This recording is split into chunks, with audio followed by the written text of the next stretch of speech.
Tira vanachari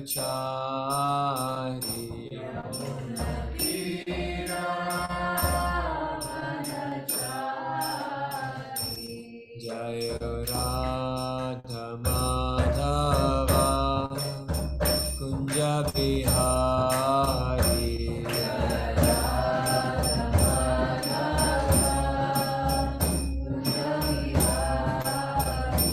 Jaya Radha Madhava Kunja Bihari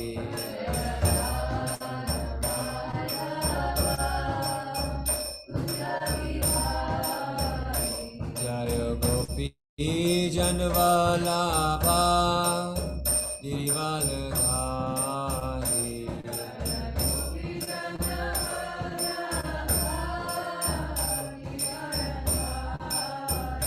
Jaya Gopi Janvalabha Girivaladhari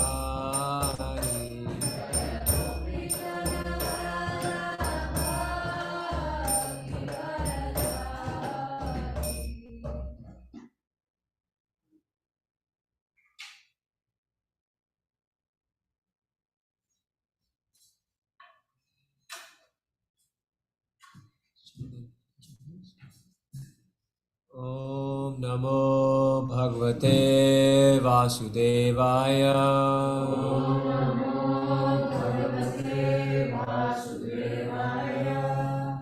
Om Namo Bhagavate Vasudevaya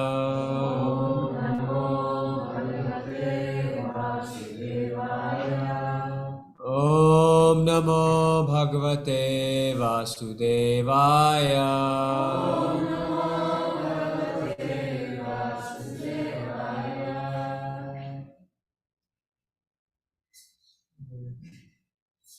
Read from your Bhagavatam.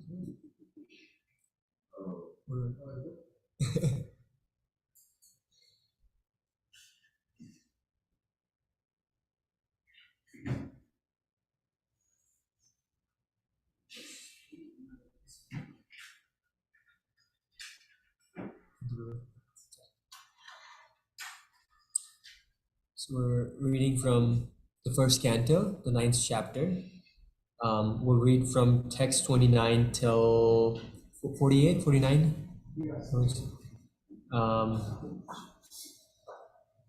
Till 49, that's the last verse. So if we can go around the room and then read the translation, and then we'll read one of the verses and read the purport of that. So text 29.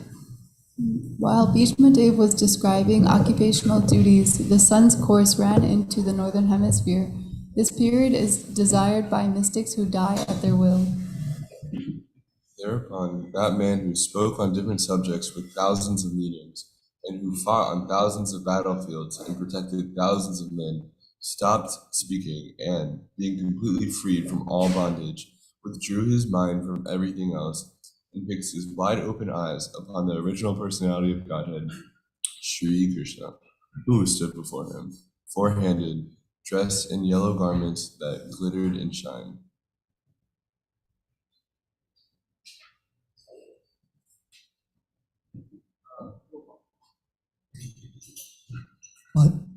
By pure meditation, looking at Lord Sri Krishna, he at once was freed from all material inauspiciousness and was relieved of all bodily pains caused by the arrow wounds. Thus all the external activities of his senses at once stopped, and he prayed transcendentally to the controller of all living beings, while quitting his material body. Vishwadev said, "Let me now invest my thinking, feeling, and willing, which were so long engaged in different subjects and occupational duties, in the all-powerful Lord Shri Krishna. He is always self-satisfied, but sometimes, being the leader of the devotees, he enjoys transcendental pleasure by descending to the material world, although from him only the material world is created." Shri Krishna is the intimate friend of Arjuna. He has appeared on this earth in his transcendental body, which resembles the bluish color of its mulch tree. His body attracts everyone in the 3 planetary systems, upper, middle, and lower. May his glittering yellow dress and his lotus face covered with paintings of sandalwood pulp be the object of my attention, and may I not desire fruitive results. On the battlefield where Sri Krishna attended Arjuna out of friendship, the flowing hair of Lord Krishna turned ashen due to the dust raised by the hoofs of the horses, and because of his labor, beads of sweat wetted his face. All these decorations, intensified by the wounds dealt by the sharp arrows, were enjoyed by him. Let my mind thus go into Sri Krishna. In obedience to the command of his friend, Lord Sri Krishna entered the arena of the battlefield of Kurukshetra between the soldiers of Arjuna and Duryodhana, and while there, he shortened the lifespans of the opposite party by his merciful glance. This was done simply by his looking at the enemy. Let my mind be fixed upon that Krishna.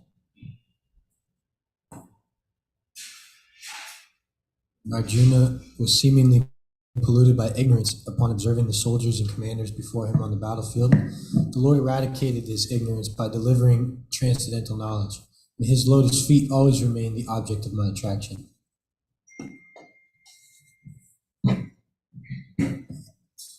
Fulfilling my vow and sacrificing his own promise, he got down from the chariot, took up its wheel, and ran towards me hurriedly, just as a lion goes to kill an elephant.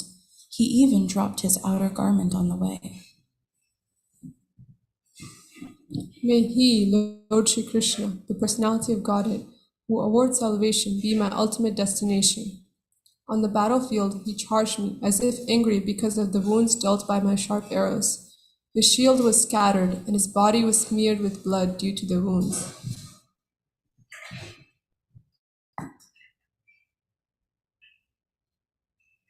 At the moment of death, let my ultimate attraction be to Sri Krishna, the personality of Godhead.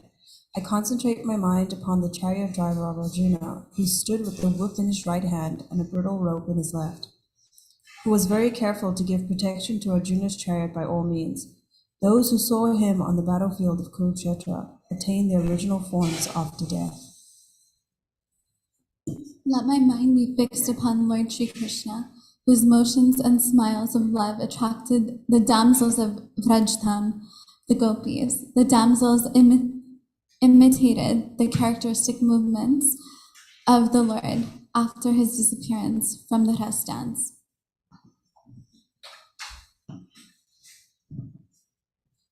At the Rajasuya Yajna, sacrifice performed by Maharaj Yudhishthir, there was the greatest assembly of all the elite men of the world, the royal and learned orders. And in that great assembly, Lord Shri Krishna was worshipped by one and all as the most exalted personality of Godhead.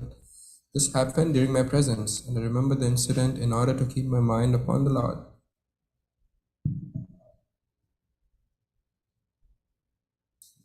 Now I can meditate with full concentration upon that one Lord Sri Krishna, now present before me, because now I have transcended the misconceptions of duality in regard to his presence in everyone's heart, even in the hearts of the mental speculators. He is in everyone's heart. The sun may be perceived differently, but the sun is one. Suta Goswami said, thus, Bhishma Dev merged himself in the Supersoul, Lord Sri Krishna, the Supreme Personality of Godhead, with his mind, speech, sight, and actions, and thus he became silent, and his breathing stopped. Knowing that Bhishma Dev had merged into the unlimited eternity of the Supreme Absolute, all present there became silent like birds at the end of the day.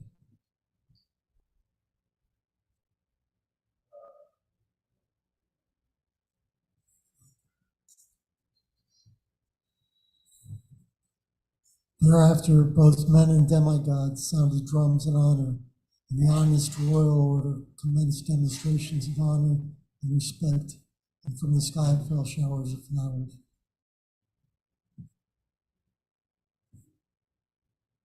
The descendant of Bhrigu, Shanaka, after performing funeral rites for the dead body of Bhishma Dev, Maharaj Yudhishthir was momentarily overtaken with grief.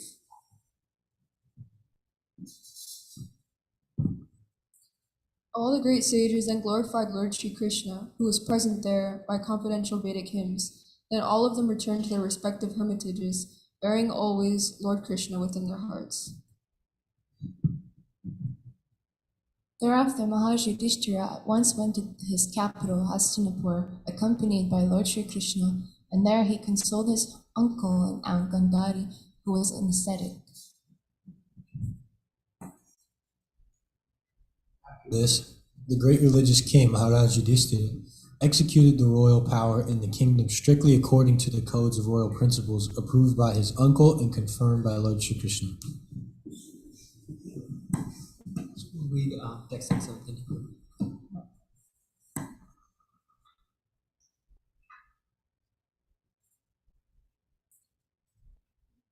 Which text?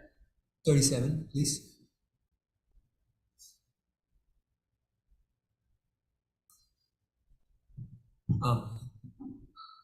I tried different meters. I think this is the right meter, but if someone thinks they have a better meter, please let me know. We can chant that meter. Swani gamam apaya mat pratigyanam.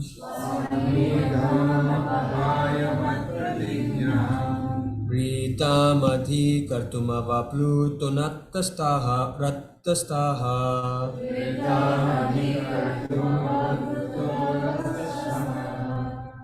Rita ratha charana bhaya chaladgur.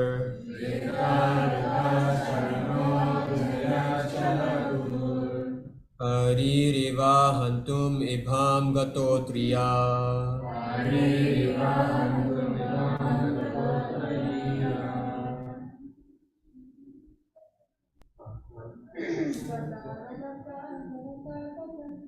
Alright, please lead us.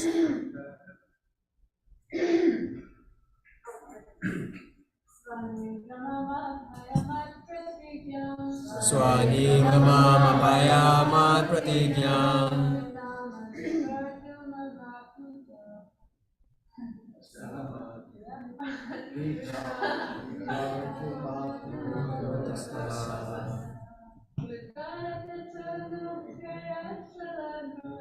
Vitarata charano bhaya chaladgur.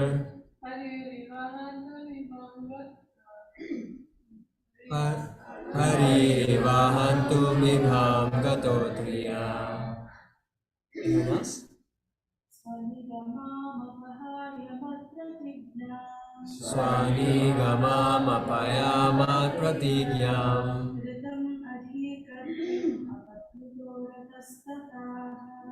Rita mati kartum avaputtoratastaha.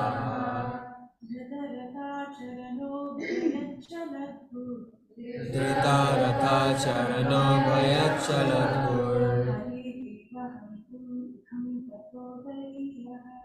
Haririva hantum ibham gatotriya. Anyone else?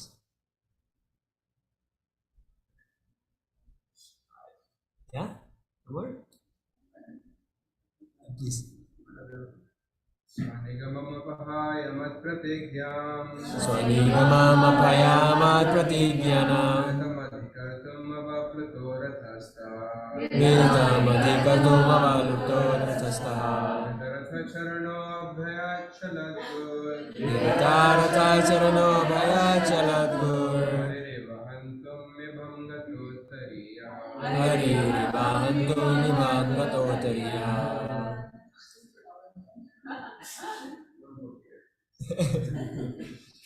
Anyone else?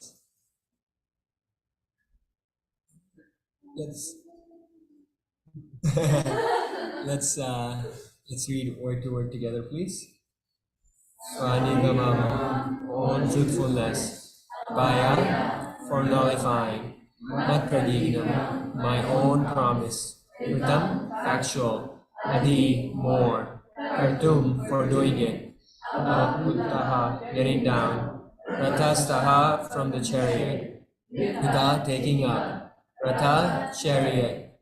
Charna, wheel. Abhayat, went hurriedly. Chaladhu, trampling the earth.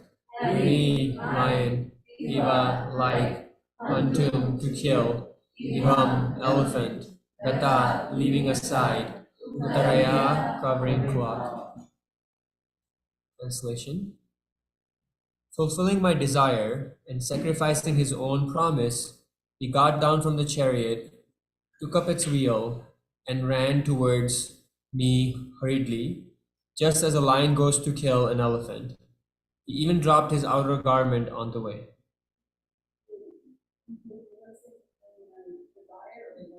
It's his desire. Yeah, I saw there's a different word.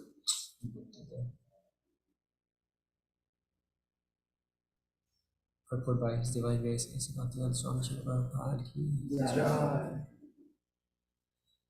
the Battle of Kurukshetra was fought on military principles, but at the same time in a sporting spirit, like a friend's fight with another friend.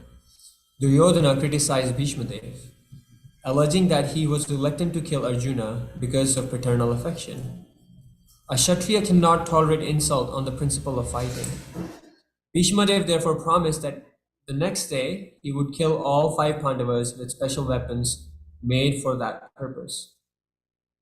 Duryodhana was satisfied and he kept the arrows with him to be delivered the next day during the fight. By tricks, Arjuna took arrows from Duryodhana, and Bhishmadev could understand that this was trick of Lord Krishna. So he took a vow that the next day Krishna would have to take up weapon himself. Otherwise his friend Arjuna would die. In the next day's fighting, Bhishmadev fought so violently that both Arjuna and Krishna were in trouble. Arjuna was almost defeated. The situation was so tense that he was about to be killed by Bhishmadev. The very next moment, at the time, Lord Krishna wanted to please his devotee, Bhishma, by keeping Bhishma's promise, which was more important than his own. Seemingly, he broke his own promise. He promised before the beginning of the battle of Kurukshetra that he would remain without weapons and would not use his strength for either of the parties. But to protect Arjuna, he got down from the chariot, took up the wheel of the chariot, and hurriedly rushed at Bhishmadev in an angry mood, as a lion goes to kill an elephant. He dropped his covering cloth on the way, and out of great anger, he did not know that he had dropped it. Bhishmadev at once gave up his weapons and stood to be killed by Krishna, his beloved Lord. The fighting of the day was thus ended at that very moment, and Arjuna was saved. Of course, there was no possibility of Arjuna's death, because the Lord himself was on the chariot. But because Bhishmadev wanted to see Lord Krishna take up some weapon to save his friend, the Lord created this situation, making Arjuna's death imminent. He stood before Bhishmadev to show him that that his promise was fulfilled and that he had taken up the wheel. Translation one more time. We all can read it together this time. Fulfilling my vow and sacrificing his own promise, he got down from chariot, took up its wheel, and ran towards me hurriedly. Just as a lion goes to kill an elephant, he even dropped his outer garment on the way.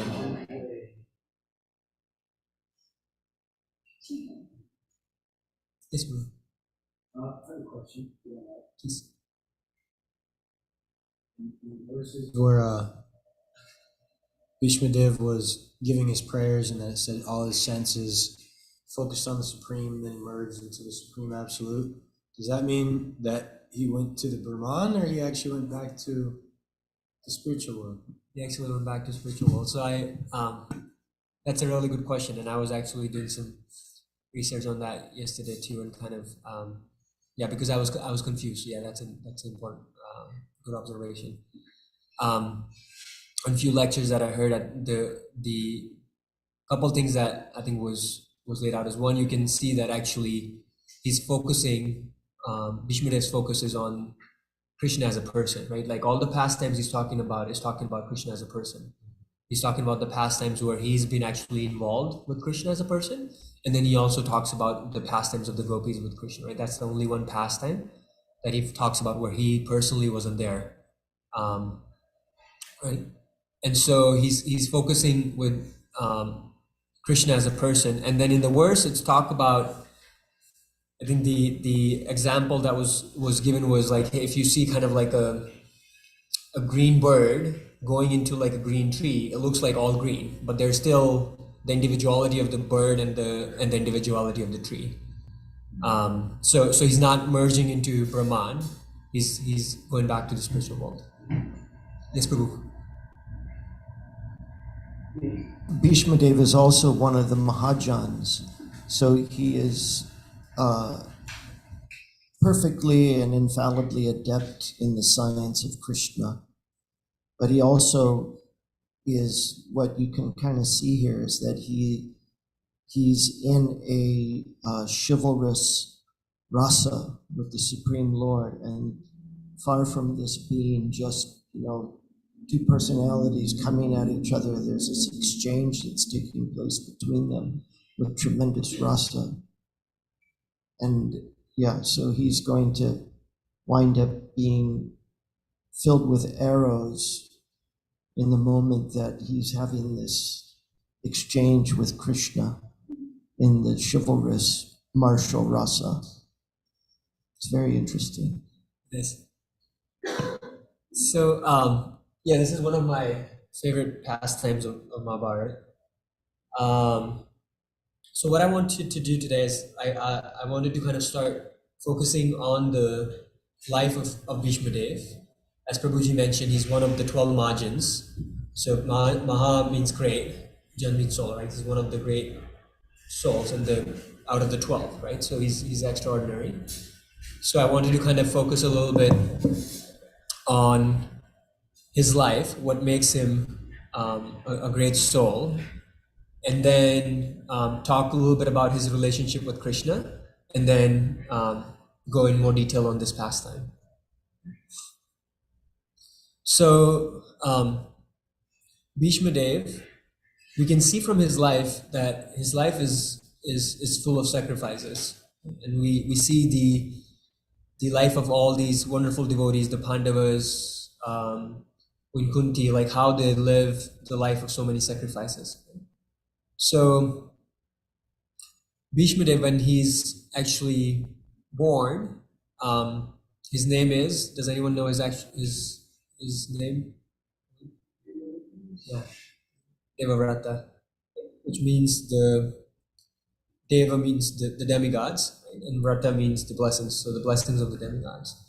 So when he's actually born, he is taken to the heavenly planets, and he's studying there from the rishis, and Parshuram himself teaches him the art of fighting, the art of weaponry, since he's a Kshatriya.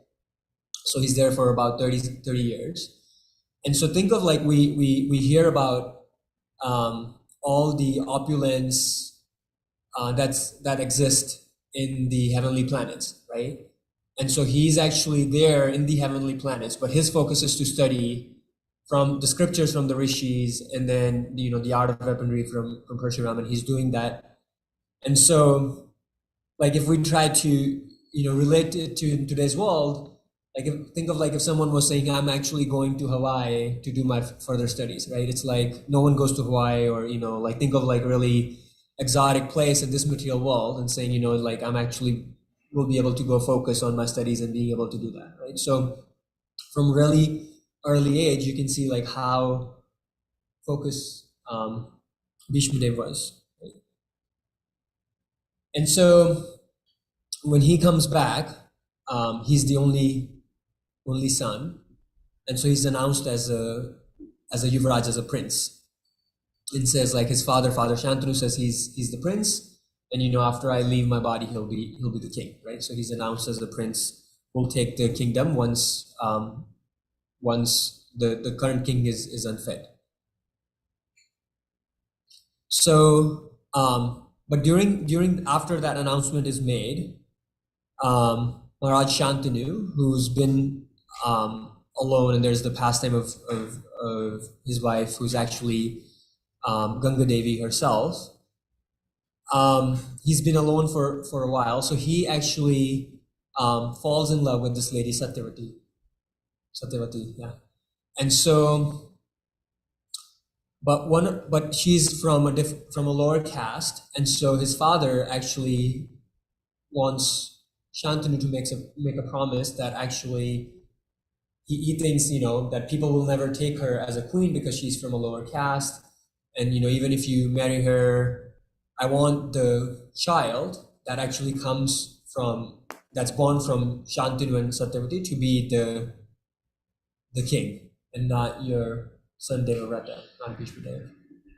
And so he's like, actually, he's already announced as a prince. I cannot do that, right? So he kind of walks away, but he's really in distress, right? And his son Devarat can see that, so he's trying to figure out, why is my father unhappy? And so he overhears the conversation where his father is actually telling the minister of like what exactly happened. And so he goes back to the father and saying, okay, I promise you that the son that will be born from your daughter and my father will be the next king.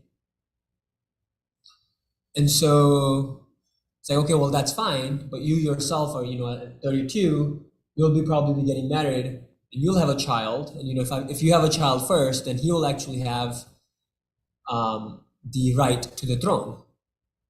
So, his father is thinking of all the different angles that his daughter can be not in a safe position, right? That's what parents do, make sure, like all the different ways, make sure that the child is protected and safe. So he's saying, well, if okay, you won't be the king, that's fine, but then you have a child and they have a child, and what if, there's a fight over there for the kingdom? So he's like, okay, that's not a problem. What I take a vow that I'll be celibate for the rest of the life, and I would never get married.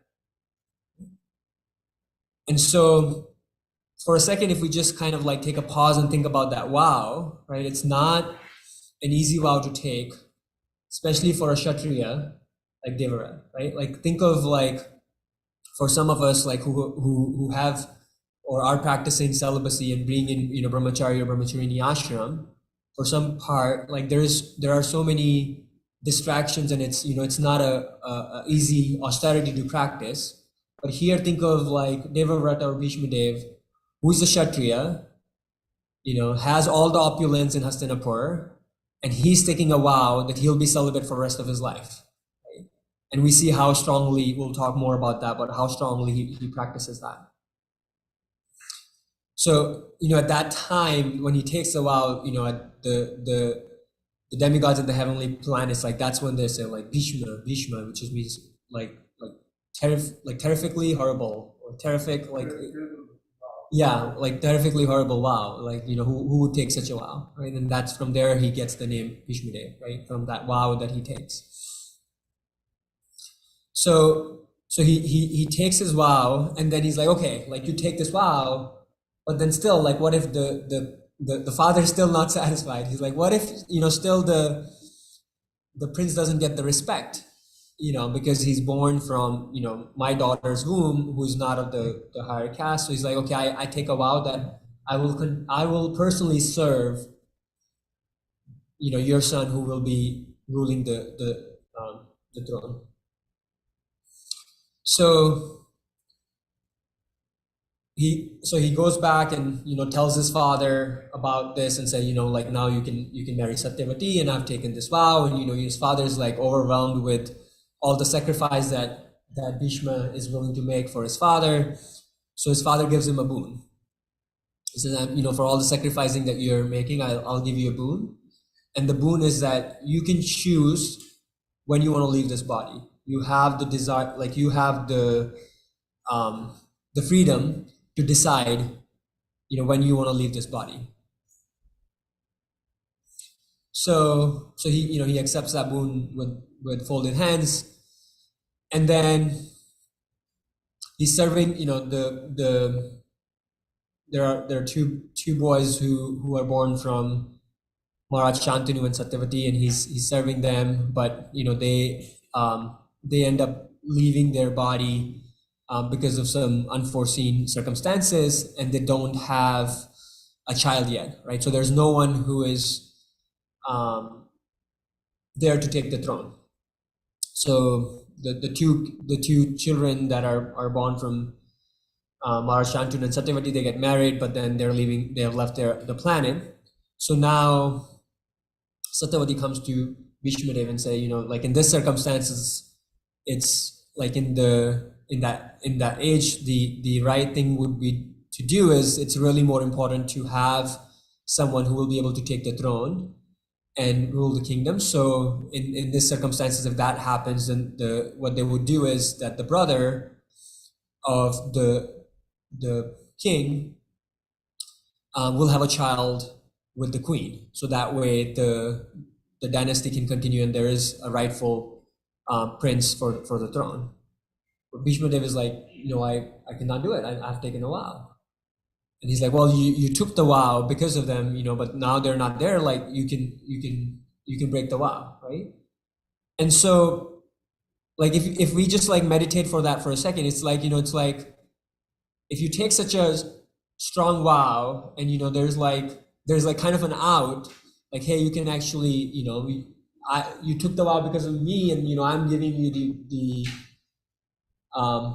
possible, like I'm giving you the out, like, yes, you can break your vow because of this condition, but like he's a Kshatriya, he's like, no, I cannot break my vow, so and then like not going too much into kind of like in the details of Mahabharata, but Vyasadeva comes, and then they have like Dhritarashtra and Pandu are born, and then they have Pandavas and Kauravas. And so for Bhishma Dev, Pandavas, whose father is King Pandu, he leaves the planet early on, right? And so the Pandus are still young. And so when they come back, when they're in the kingdom, Bhishma Dev is actually the fatherly figure for the Pandus, right? Like the Pandus are actually looking up to Bhishma Dev because they don't have their own father, right? And the boys want, like, especially in Kshatriya family, they want to look up to some fatherly figure who can teach them like how to really be prince and be the next king, right? So Bhishma Dev is actually that fatherly figure for the Pandus, and they have such a strong relationship with them. And so, but throughout this time, Bhishma Dev has to go through where, disrobing of Draupadi happens. He thinks that Pandavas are actually killed. Once when the wax castle or whatever is made, where they're basically that they're literally burned to fire, but they're able to escape it, but it's not known to Bhishma Dev right away, and he has to go through that sort of that, thinking that he has lost Pandavas, and then they're gone to exile, right? So he has to go through so much. And again, like, think of the boon having like, hey, like you can leave your body whenever you choose to, right? And going through so much. And I was thinking, like, he had the option, right? It's like, all right, like, Krishna, this is too much. Like, I'm out of here. Like, I cannot take this anymore, right? Like, and I, if like, I was thinking about like the small difficulties that I've gone through in my life, and if I had that option, it's like, all right, like, Krishna, I'm out of here. This material world is not for me. I cannot take it. But he knows, like, he has service to do, and he continues to do that service. And what's the service is to make sure that there is a rightful person who is taking the kingdom, which is Maharaj Yudhishthira, right? He wants to make sure that the Pandus are actually ruling and Maharaj Yudhishthira is ruling. And then, then the war happens, right? And this is where we'll get in the past time here. And then the war is happening. He has to serve the king as he promised.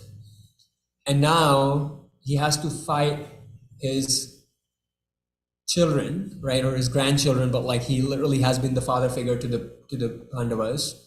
So he has to fight them. And he has to fight his beloved Lord on the other side.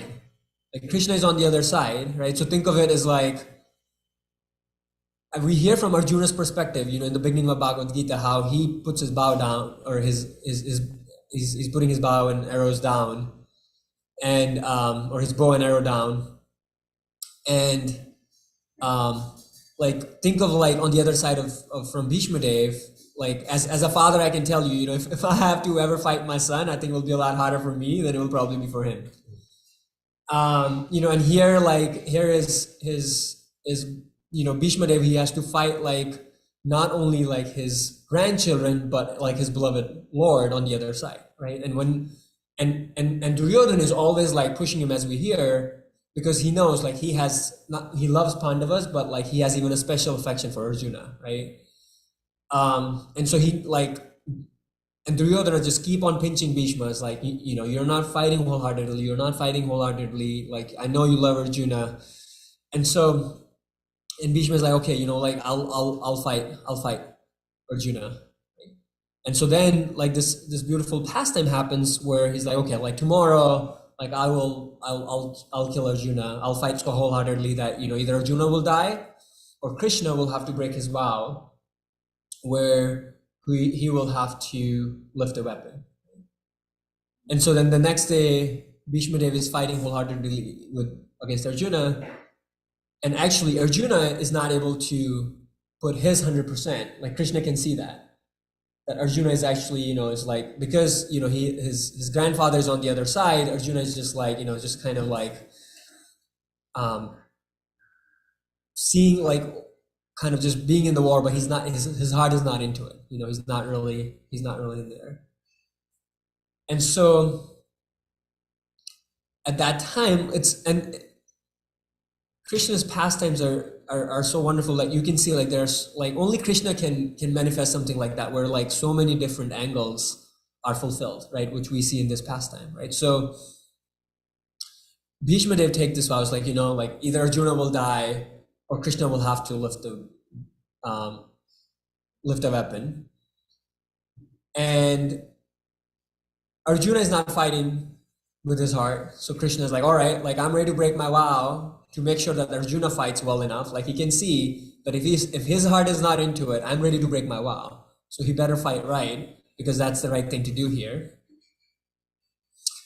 And then, so while this is happening, all right, he sees this is happening. So Krishna actually is ready to break his vow. And, he basically sees the chariot, and the fallen chariot, and he takes the wheel and he goes marching towards Bhishma Dev, right?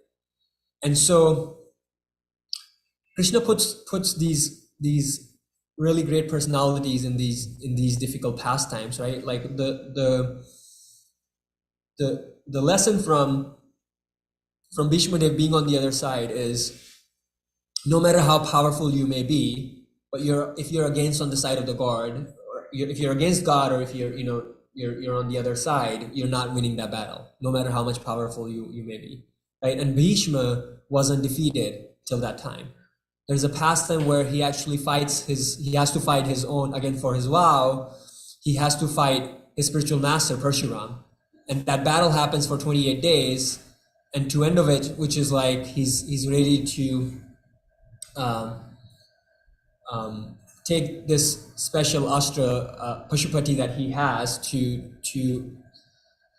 defeat Parshuram. But at that time, which is the weapon of Lord Shiva, they say, please don't use that weapon against your spiritual master. You just should walk away from this fight. So he basically bows down and he leaves. But so until that time, he's undefeated, right? So Krishna is putting this super soul, this wonderful soul on the other side to show this lesson that no matter how powerful you may be, no matter how, you may be undefeated through generations, but if you are on the opposite side of the Lord, you're definitely not winning.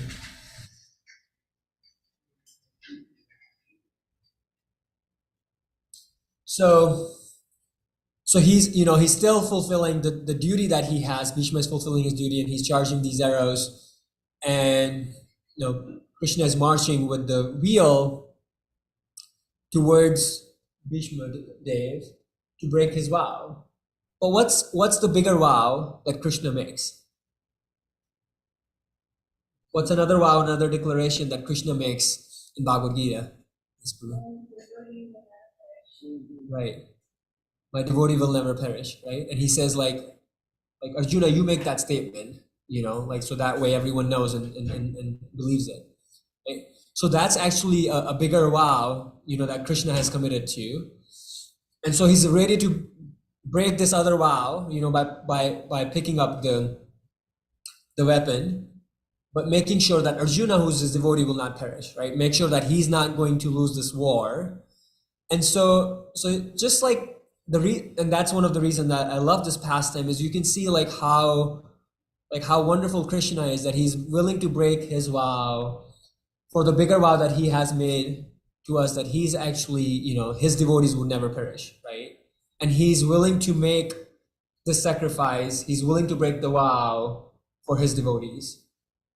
And so he has such a wonderful, loving exchanges with his devotees, and just like anytime, like, meditating on it, like, this is my Lord, this is who I'm actually worshiping, this is the one who I want to be with, this is the one, I want to serve. But it's like one step that you make, Krishna takes 100 steps towards you. And you can see that like in this pastime. And then we see kind of towards the end of the chapter, again, all the people who are leaving their bodies on the side of the Kauravas, no one has such a painful death as Bhishma Dev. Like Dronacharya get his head killed, like he leaves his body. It's the war goes on for 18 days, and I think the Bhishma Dev, on the 10th day he gets on the arrow of beds. He has so many wounds, and he spends on there for 40 days. It said that he's on the bed of arrows for 40 days, and think of it again, you have that wound that you can leave your body at any time, but going through that pain, like lying on the bed of, first of all, being wounded through all of these arrows. Second, like think about, like, I think one example that I can think of is like, taking flight from here to India and being in that uncomfortable seat for like 15 hours. Now think of like that, but multiplied being on the bed of arrows for 40 days. Right? It's inconceivable, right? Like the things that these great souls go through is just inconceivable. Like we cannot even imagine, right? And so he's on these bed of arrows for 40 days. And again, he has that boon, but he's not taking that boon because he knows he has one more service to do, right? And what is that service?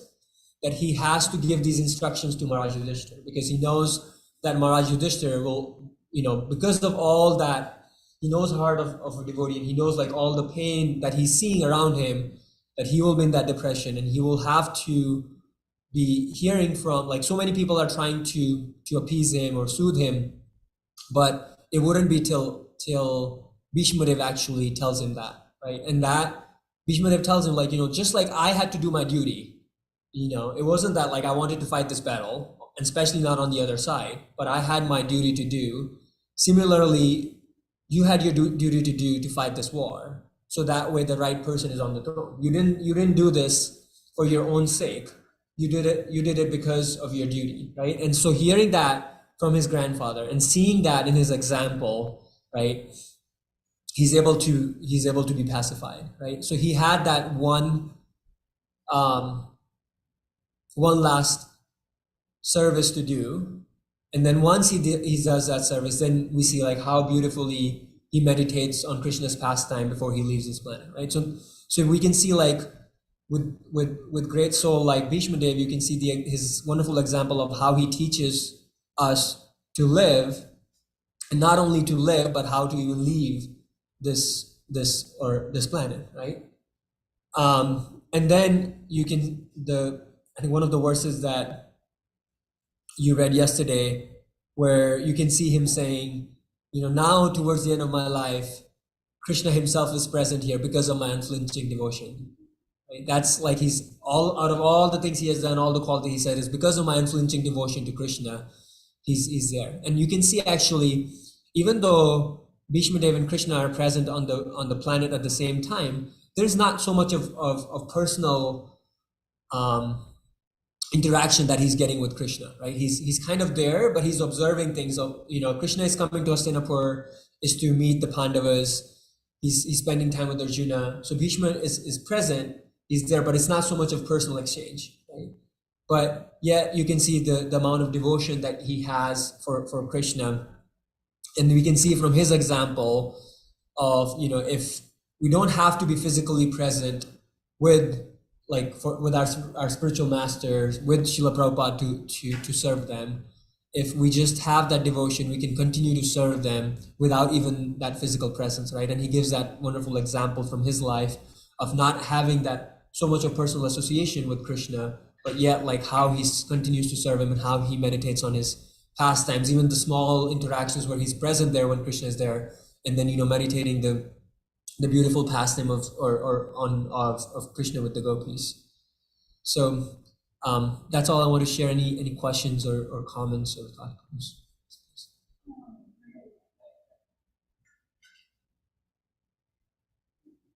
Hi Krishna, thank you for the class. A lot of really great points. So we were talking about how Krishna was willing to break his greater vow of that when he said that his devotee would never perish in the battle between Arjuna and Bhishma Dev. But I'm thinking Bhishma Dev is also a devotee of Lord Krishna. So how does that work? It seems like Yeah, but so he's serving his devotee because Bhishma Dev made that vow, right? Either Arjuna is dying, which is not happening. So then what's the second option? That Krishna lifts up the weapon, right? So that's the vow that Bhishma has taken. So he has to fulfill Bhishma's vow too. He has to fulfill. So the day before, right, he tells Duryodhana, either Arjuna is going to die tomorrow, like I'll put so much effort into it that either Arjuna will die, which is not happening, out of question, or to protect Arjuna, Krishna will have to break his vow and he'll have to lift up the weapon, right? And again, if you see, I mean, it's debatable because technically veal is not a weapon, right? So you can even devote, again, like Krishna has his, like so thoughtful, you can see, only my Lord can, plan such pastimes. Like technically veal is not a weapon, right? So he did not break his vow. So you can debate about that too. But to fulfill the desire of his devotee, who's Bhishma Dev, he lifted the weapon, so that way Bhishma is satisfied. Right? That's what he wanted. He wanted to have, as Prabhu was saying in the beginning of the class, he wanted to have that exchange with Krishna. He wanted to have that rasa. And so he does that. He gives him that. Okay, thank you. Yeah, to me, this whole verse is a good reminder how Krishna says that he does certain things to fulfill, like when a devotee says a pure devotee says something, he makes sure that it happens. So it can happen in different ways. So this is nice. Thank you.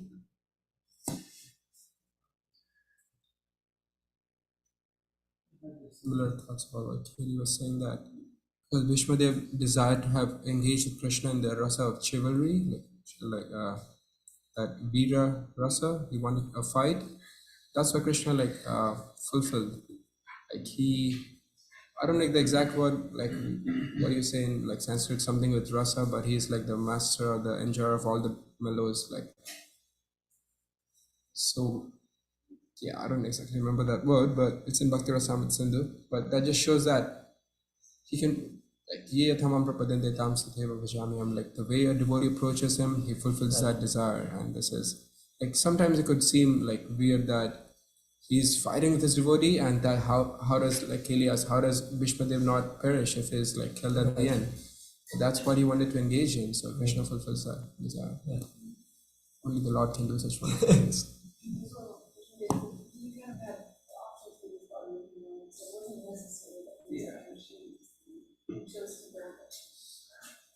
Yes, Prabhu?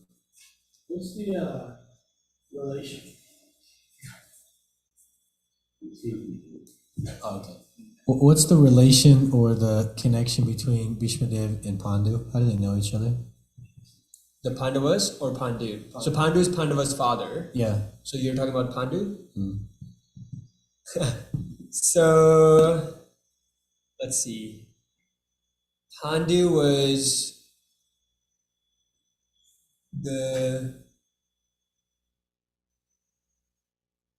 was son of Bhishma Dev's stepbrother or half brother.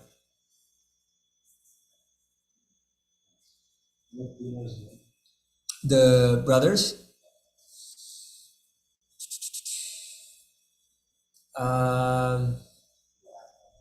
Sorry, bro. Chitra. Thank you. Yeah, Chitra, Vidya, something like that. There was the father, but Vyasa was the biological father because. Right. Right. So that's how they do it. Arjuna was his grandson. Right. Yeah, there are so many, like, you can have the relation, but even like with Arjuna, like all the Pandavas are actually sons of like the different demigods, because again the Mahabharata is like, so there's so many stories between the stories that like it's like with the blood relationship it's hard to kind of say that. Let's move. Yeah.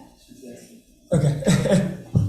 I just wanted to add, I read something really, really sweet about the exchange between Bhishma and Krishna, and it's saying that their loving relationship is unique in that way as they express through fighting. The arrows which appear to pierce the transcendental body of the Lord are compared by great saints to be like the love bites of lovers, and that Krishna also accepted the arrows piercing through his body as offerings of flowers.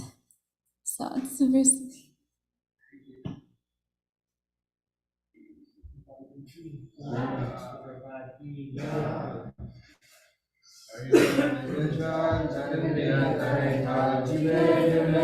Shaya Sagare